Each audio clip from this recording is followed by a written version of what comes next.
அனைவருக்கும் வணக்கம்.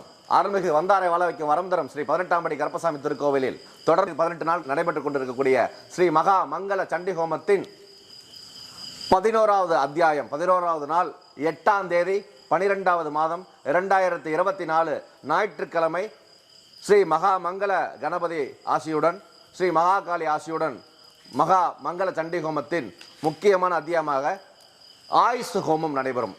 இந்த ஹோமத்தின் சிறப்பு சகலவிதமான நோய்கள் தீர்ந்து நம் இல்லறத்தில் எந்த விதமான தீய சக்திகள் வராமல் நம் உயிருக்கும் உடமைக்கும் பாதுகாப்பு அளிக்கக்கூடிய இந்த ஆயுஷ் ஹோமம். நாம் வாழும் வாழ்க்கையில் இது முக்கியமான ஹோமம். அனைவரும் இந்த ஆயுஷ் ஹோமத்தில் கலந்து கொண்டு அருள் பிரசாதம் பெற்று தீர்காயுசுடன் வாழ்வாங்கு வாழ அன்போடு அழைக்கிறோம்.